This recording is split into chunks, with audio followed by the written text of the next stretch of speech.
Abra sua Bíblia na segunda carta aos Coríntios, capítulo 3, vamos ler do verso 2 ao verso 3. Titulei essa mensagem como Cartas Vivas, e a gente já vai conversar sobre isso. Todos acharam? Segunda carta aos Coríntios, capítulo 3, versículo 2 ao versículo 3, diz o seguinte: Vós sois a nossa carta, escrita em nossos corações, escrita e lida por todos os homens. Já manifesto que sois carta de Cristo, ministrada por nós e escrita não com tinta, mas com o Espírito do Deus vivo, não em tábuas de pedra, mas em tábuas de carne do coração. Até aí, vamos orar? Senhor, graças te damos porque o Senhor tem se revelado a nós, ó Pai. Nós pedimos para que hoje o Senhor fale, Senhor, transborde os corações aqui, ó Pai, que não seja eu falando, Israel, mas que seja palavras do alto, que sejam palavras tuas, Senhor. Que não seja por mim, mas através de mim e apesar de mim, ó Pai. Que o Senhor fale aqui neste momento, que o Senhor mostre o que o Senhor quer falar conosco, ó Pai. Abençoe esta palavra e o coração de quem vai receber. Em nome do Senhor Jesus. Amém. Essa mensagem, esse texto, ele tem caminhado comigo através desde a minha infância, da adolescência. Eu já li essa mensagem e ela tem falado ao meu coração sobre o que é ser uma carta viva. Paulo, ele escreve à igreja de Corinto, uma igreja que ele tinha bastante afeição, uma igreja que ele dispôs tempo a conversar com aquela igreja. Nós conhecemos agora duas cartas aos Coríntios, mas na verdade foram quatro cartas. Então Paulo desempenhou tempo em escrever para aquela igreja, uma igreja que estava no coração de Paulo. E com isso, com esse tempo desempenhado por Paulo, ele escreve aquela carta dizendo assim: olha, vocês são uma carta que é escrita por Deus através da nossa igreja, vocês são uma prova do nosso ministério, do que Deus tem feito no nosso ministério. E aí ele diz que nós somos uma carta viva. E aí eu quero conversar com vocês sobre alguns aspectos sobre uma carta. A carta, ela tem um autor, ela tem um destinatário, ela precisa ter um conteúdo. Sem essas coisas, a carta não tem a sua eficácia, ela não tem o seu valor. Ela precisa ter um autor, um destinatário e um conteúdo. Senão, se vier uma carta em branco, o que acontece? A mensagem, a informação não é passada. Eu quero conversar com vocês sobre a nossa vida ser uma carta, sobre Paulo dizer o que é ser uma carta viva naquele contexto. Paulo, ele conversa com aquela igreja sobre alguns aspectos que estavam acontecendo ali, sobre mudanças que estavam acontecendo naquela igreja, na cidade de Coríntios, e que aquilo era uma revelação do amor de Deus naquela cidade, naquela região. Assim como Paulo escreve para aquela igreja com bastante afeição, dizendo que eles são uma carta viva, nós aqui em São Leopoldo, em 2026, no dia 15 de fevereiro, nós também somos cartas vivas. Nós somos algo que Deus escreve para a nossa geração. E aí Paulo, ele diz o seguinte: você tem alguns aspectos, ela é uma carta que não é com tinta, não é com pedra.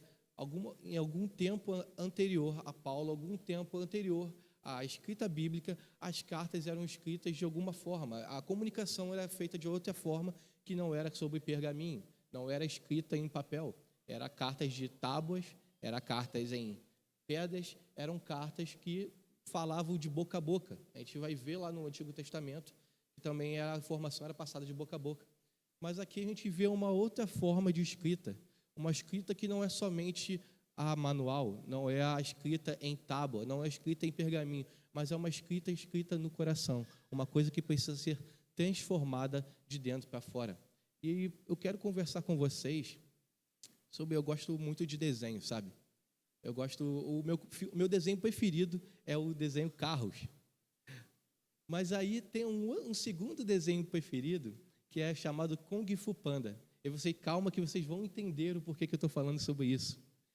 O desenho do Kung Fu Panda, ele mostrava um panda que era desprezado pela sociedade, mas em determinada ocasião era escolhido um salvador da pátria, um salvador da nação. E aí, por um acaso, ele é escolhido como aquele salvador, o grande dragão guerreiro que ia mudar a história daquela geração. E aí, no decorrer da história, ele recebe um pergaminho, que aquele pergaminho ele ia ser um manual, a base, ia ser a grande carta que ele iria receber para poder controlar aquela situação. A cidade estava passando por luta, por uma situação de que podia ser acabar aquela cidade. E aí ele recebe um pergaminho que ia mudar toda a história. E quando ele abre aquele pergaminho, não tinha nada. O pergaminho estava em branco. E ele fica sem entender, toda a geração fica assim, olha, acabou para a gente. Não tem mais o que fazer. E aí, por que eu estou falando sobre isso? Muitas vezes as pessoas vão ler a nossa vida. Nós somos observados diariamente. E aí nossa vida, aqui como o Paulo falou, nossa vida é uma carta. Não escrita por homens, mas escrita por Deus. Então, o que eu quero falar com vocês? Quando as pessoas olham para a nossa vida, o que nossa vida tem comunicado? Lembra dos aspectos da carta? Tem um autor. Nós, como cartas vivas, o nosso autor é Deus. Nós temos um conteúdo e nós temos um destinatário. Deus escreve a nossa vida com um destino para a nossa geração. Se nós não temos conteúdo, o que acontece? A cidade fica perplexa, fica sem saber o que fazer. Assim como é que aconteceu aqui nessa historinha que eu contei para vocês. Parece um desenho comum, mas ele me ensinou de que a nossa vida, a nossa carta, ela precisa ter um conteúdo. E não somente um conteúdo, mas um conteúdo eterno. Um conteúdo que não é só um pergaminho que vai mostrar, mas a sua conduta de vida vai mostrar a sua carta. Então, quando as pessoas olham, as pessoas do seu trabalho olham para você, o que sua vida tem comunicado? Elas conseguem ver alguém de Deus, alguém que você, no momento da aflição delas, elas podem contar, sabendo que você tem uma palavra de Deus, ou que a sua vida foi mudada por Deus, ou você é só mais um na multidão. Aqui eu quero conversar com vocês sobre 2 ensinamentos que essa passagem de Coríntios vai nos ensinar hoje. A primeira está no verso 2, que é o primeiro verso que a gente leu. Vamos ler o verso 2 de novo, só para a gente fixar o texto. O verso 2 ele diz o seguinte: vocês mesmos são a nossa carta, escrita em nosso coração, conhecida e lida por todos. Aqui na nossa versão, aqui é por todos os homens. Nossa geração. Ou seja, ele está dizendo que a nossa vida é lida e conhecida por todos que nos olham. A nossa vida ela não é vivida para nós sermos pessoas meramente de passagem ou só mais um na multidão. A nossa vida é para resplandecer a Cristo. Nós precisamos comunicar alguma coisa. E esse alguma coisa é Cristo. Se as pessoas olham para a gente, o que nós temos comunicado às pessoas? Paulo ele afirma que nós não podemos viver num cristianismo secreto. Nós não podemos viver um cristianismo de que as pessoas do meu trabalho não sabem que eu sou um cristão ou não sabem que eu professo a fé de Cristo. Não podemos viver uma fé de que é somente essas 4 paredes, que é muito fácil viver aqui no domingo como um crente, mas na segunda-feira que a história vai começar a andar. E aí, quando o Paulo ele fala assim, olha, a nossa vida, a nossa carta ela é escrita e lida por todos, ela é lida no dia a dia, na segunda-feira, não só no domingo, que a gente canta aqui um louvor, a gente lê a palavra do Senhor, mas na segunda-feira esquece completamente que é cristão. Paulo está dizendo exatamente isso, que depois que você sai dessas 4 paredes aqui da igreja, a sua carta não pode ser secreta, ele precisa ser vista por todos. Assim como no WhatsApp, gosto de dar alguns exemplos palpáveis nossos. No WhatsApp, quando você recebe uma mensagem, mesmo que você não leia, você recebe um sinal, você recebe uma notificação. A mensagem está lá para ser lida. Mesmo que você não esteja prestando atenção ali, ela está ali. Então, a sua vida, ela manda notificações todos os dias. Todos os dias no seu trabalho, como você reage à provocação, como você reage a pessoas que querem te derrubar no trabalho, como você dá a lugar de passagem do pedestre. Todas as nossas atitudes, elas são vistas pela nossa geração. E o que nós temos comunicado quando reagimos de uma forma que não é habitual de um cristão? Nós temos um jargão, umas brincadeiras de quando nós somos crentes, a gente não pode fazer nada, e quando a gente faz alguma coisa, ou qualquer coisa que até que não seja errada, as pessoas, mas você não é crente? Então as pessoas, elas todos os dias elas nos observam. E aí eu vou até conversar com vocês sobre uma história que está lá em Daniel. Daniel 6, Daniel vivia na Babilônia, e a gente conhece a história. Ele foi provado algumas vezes ali na Babilônia. Era um homem que era segundo o coração de Deus ali, era temente ao Senhor, ele orava, ele jejuava, ele jejuou para fazer aquele jejum de Daniel que minha esposa fez, coitada, comeu só legumes e verduras e eu levei ela para o churrasco, coitada. Mas isso aí é para te provar, amor, foi muito bem, parabéns. Mas ali a história ali de Daniel, ela não conta somente um homem que passou por privações, era um homem que foi provado, que foi olhado pelo aquele povo babilônico e se manteve firme nos seus propósitos. Não era um homem que era só de passagem ali, não era alguém que vivia secretamente ali na Babilônia e não professava a sua fé. Era um homem que mostrou e se pôs firme no seu valor. E quantas vezes a gente, no nosso trabalho, a gente descarta os nossos valores por um aumento de salário ou porque a gente quer ser aceito naquele grupo. Daniel, ele só podia ser provado ali no caráter dele, porque ele estava bem firme ali no Senhor. E quando as pessoas provaram o caráter dele, viram quem era o Deus que ele servia. Não foi? A gente conhece a história de Daniel. E quando a gente é provado no nosso meio, seja de trabalho, os adolescentes na escola, os jovens da faculdade, quando a gente é provado, o que a gente tem feito? Muitos jovens da nossa geração, eles se perdem na faculdade, porque nós vemos ideologias diferentes e a gente começa a querer ser aceito naquelas ideologias e acaba esquecendo a faculdade, esquecendo a igreja. Ou muitas vezes, olha, não tenho tempo porque eu preciso estudar, e é como se não estudar, se parasse para ir na igreja 2 horas, fosse acabar com o semestre dele. Mas eu quero mostrar para vocês, tem uma passagem em Mateus 5, nós estudamos o Sermão do Monte, né? Mas em Mateus 5, verso 14 ao 16, ele diz o seguinte, que nós somos o quê? A luz do mundo. Vamos ler. Vocês são a luz do mundo. É impossível esconder uma cidade construída no alto de um monte. Não faz sentido acender uma lâmpada e depois colocá-la sobre um cesto. Pelo contrário, ela é colocada num pedestal de onde ilumina todos os que estão na casa. 16. Da mesma forma, suas boas obras devem brilhar para que todos os que vejam e louvem ao seu Pai que está no céu. Ou seja, nós somos a luz do mundo, nós precisamos brilhar para que as pessoas vejam nosso brilho e glorifiquem ao Deus. Tem uma questão da física que a gente vê que ela não existe escuridão. Não existe aqui, se você apagar a luz vai ficar tudo escuro, mas essa escuridão ela não existe. Existe o quê? A ausência de luz. Então, se você, que é a luz do mundo, não está sendo luz no seu ambiente, o que vai acontecer? Vai ter trevas. Então, nós precisamos ser luz nos lugares que a gente vá, para que as pessoas possam ver a Cristo. A luz do mundo, ela precisa mostrar quem Deus é. Nós somos como refletores, nós precisamos apontar para Cristo, para que através da nossa vida, através da nossa luz, as pessoas possam ver a Deus Pai. Amém? Segunda coisa que eu quero conversar com vocês está no verso 3. Vamos ler o verso 3 de novo.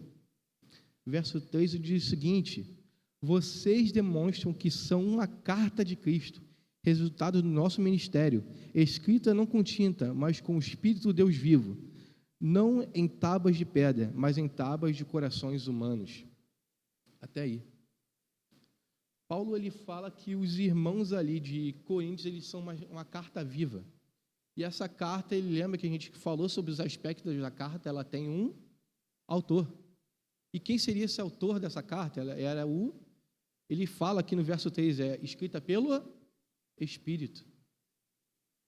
Nós precisamos entender que a nossa vida ela não é meramente vivida na nossa força do braço, ou como se nós fôssemos escrever a nossa carta. aqui Paulo ele deixa bem claro que a nossa vida ela precisa ser moldada pelas palavras do Espírito Santo, que a nossa carta, a nossa vida ela é escrita pelo dedo de Deus. Ela não é meramente da sua autobiografia, como se eu tivesse alguma coisa para passar para a geração. Mas se eu, através de Deus, se Deus, através de mim, falar, as coisas sim vão mudar essa geração. Eu gosto muito de uma analogia, que a gente, muitas vezes, quando a gente quer escrever nossa autobiografia, a gente quer parecer crente. A gente tem um jargão bonito, a gente tem uma fala, a gente se veste bonito, vem com a Bíblia debaixo do braço.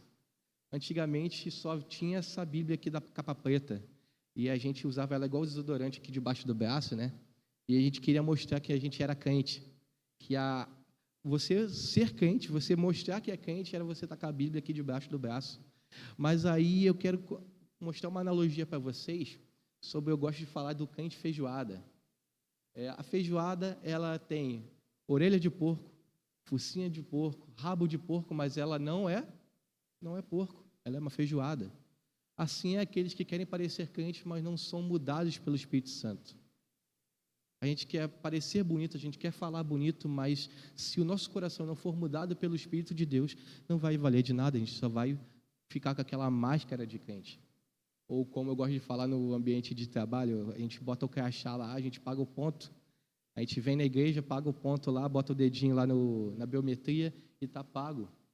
Não vai adiantar. As pessoas, como a carta de Paulo vai dizer assim, que nós somos lidos por todo, então nossos frutos, como a gente é moldado pelo Espírito Santo, vai mostrar os frutos. Em Lucas, eu gosto muito de uma passagem aqui, a gente vê a transformação de uma pessoa que foi mudada pelo Espírito Santo. A gente tem muita visão de que pessoas de longe, ou pessoas que não valiam nada, que a gente bota como, olha, foi mudado pelo Espírito Santo. Mas a gente vê também pessoas que estavam ali do lado de Jesus. Assim como a gente é pessoas limitadas, pessoas falhas. E eu gosto de ver a vida dos apóstolos. Os apóstolos eram pessoas assim como nós. Jesus não podia escolher pessoas melhores para ser discípulos deles. Pessoas que eram nada. Pessoa que era como eu, como você, um pescador, um cobrador de impostos, talvez um médico, um enfermeiro, uma pessoa que era falho, uma pessoa que podia pecar, que podia passar do ponto. E um deles é Pedro. Pedro, a gente vê algumas vezes Pedro ser impossível, aquele cara sanguíneo, aquele homem que queria falar, ele não pensava antes de falar, saía falando.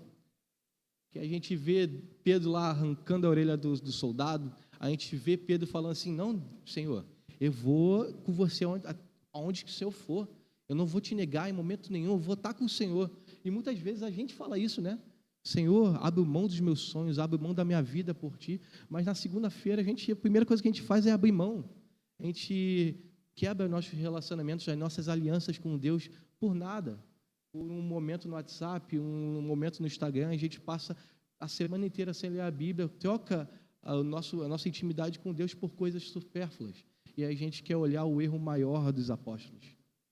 Mas aí Pedro, olhando para a vida de Pedro, depois de Atos 2, ali de Pentecostes, quando o Espírito Santo muda a vida de Pedro, a gente vê um Pedro agora que não é mais um Pedro que negou a Jesus, que no momento ali a gente vê em Lucas 22, a gente vê uma pessoa, Pedro, depois de Jesus ser crucificado, Pedro é reconhecido, não é você aquele Galileu que andava com Jesus? Ele, não, eu? Tá maluco? Não sou eu não. Você está me confundindo. E quantas vezes a gente olha para a nossa vida e pergunta assim, você não é crente? Eu? Está me confundindo. Quantas vezes as pessoas querem olhar algo de Deus em nós e a gente fala, eu? Quando as pessoas não conseguem ver Jesus em nós, a gente está dizendo para elas, você está me confundindo. Mas aí Pedro, depois de Atos 2, a gente vê ali a descida do Espírito Santo ali em Pentecostes, o mesmo Pedro que tinha negado, que tinha falado assim, não sou eu, Esse mesmo Pedro, ele prega e quanto? 3.000 homens se convertem. Ali, 3.000 homens, a gente não contava mulheres e crianças. Então, tem uma galera aí que se converteu. Mas foi Pedro que fez aquilo? Não foi Pedro que fez aquilo, né?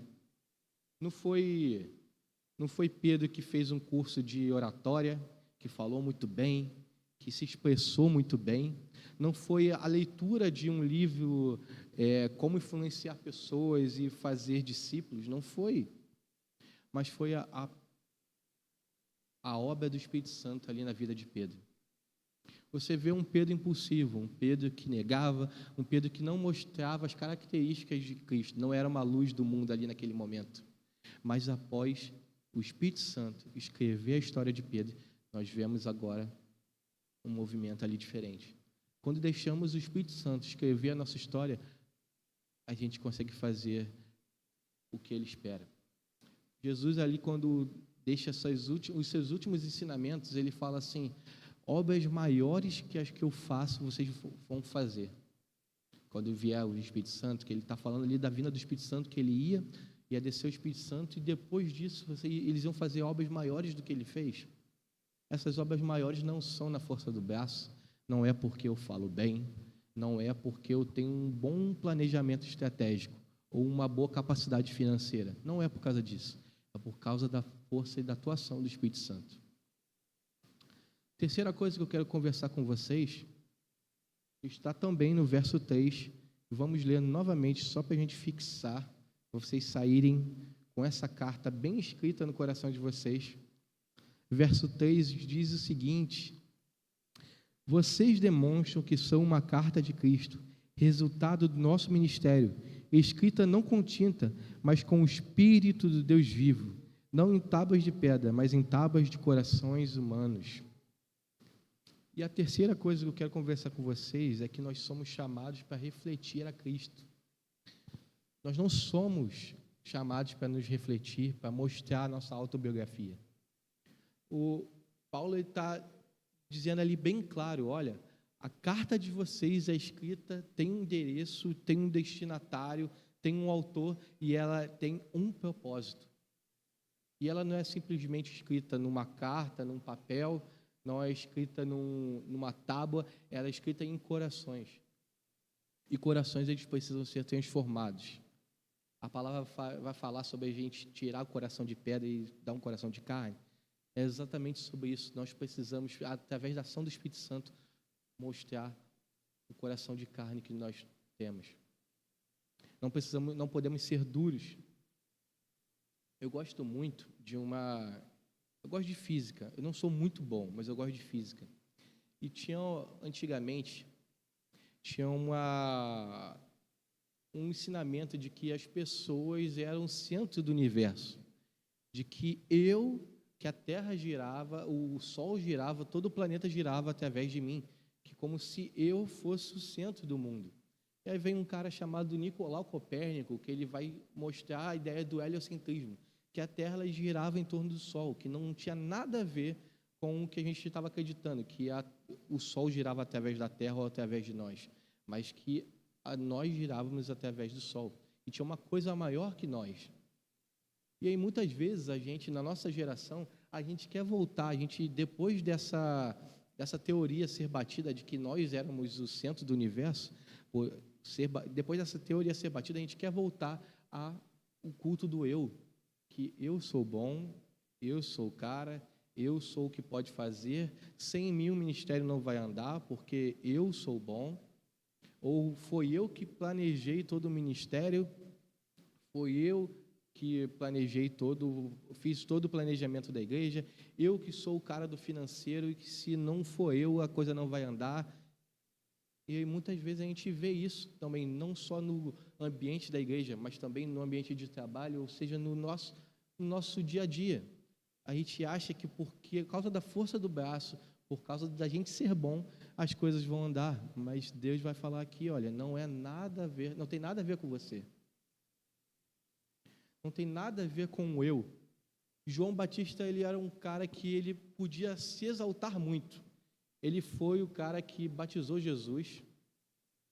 ele foi alguém que teve um testemunho falado por Jesus, um testemunho bom. Ele era o cara que ele podia ser exaltado, alguém que tinha o que se gabar. Mas o João Batista, ali em João 3,30, ele diz o seguinte: convém que ele cresça e eu diminua. Um homem que tinha tudo para se gabar. Jesus fala o quê? Que entre os homens, João Batista era o maior, era o cara. Jesus mesmo falou isso. Mas aí João Batista, ele se esvazia dele, alguém que era moldado pelo Espírito Santo, alguém que era conduzido pelo Espírito Santo. Ele fala assim, ó, convém que ele cresça. Não é meu planejamento estratégico, não é a minha capacidade financeira, não é a minha forma de conduzir um grupo. É o Senhor que conduz. Quando você sair, a obra vai continuar, porque a obra não é nossa. A obra é do Senhor. E Filipenses diz o seguinte, assim, para a gente encerrar, Filipenses 1,6, ele vai dizer o seguinte: aquele que começou a boa obra em vós, há de completar até o dia de Cristo Jesus. Então, aquele que começou a obra, quem foi que começou a boa obra? Foi Jesus. O dono da obra é Jesus. Então, ele é o maior interessado em terminar. Ele não é dependente de você. Ele faz apesar de você. Aqui hoje não sou eu que estou falando, não é por mim, é apesar de mim, o Senhor vai falar, porque Ele quer te alcançar. E Ele vai cumprir a sua obra, apesar de você ou sem você. Então, Filipenses diz o seguinte: aquele começou a boa obra, há de completá-la até o dia de Jesus Cristo. Nós precisamos, aqui como diz o slogan da Missões Mundiais, como é que é? Porque o Filho vive e voltará, vamos completar a missão. Vamos completar a obra. Deus nos convida a completar a obra, a ser cartas vivas, a ser pessoas que vão mostrar ao mundo, lembra a luz do mundo? Que vamos ser holofotes para que a luz de Deus brilhe. Que nós possamos ser instrumentos, que nós não sejamos obstáculos, mas que a gente seja instrumento, nós sejamos uma carta escrita pelo Espírito de Deus. Para concluir, vamos recapitular o que a gente aprendeu hoje. Nós aprendemos 3 coisas. A primeira coisa é que nós somos uma carta lida por todos. Como está sendo as suas atitudes? As suas atitudes são observadas constantemente.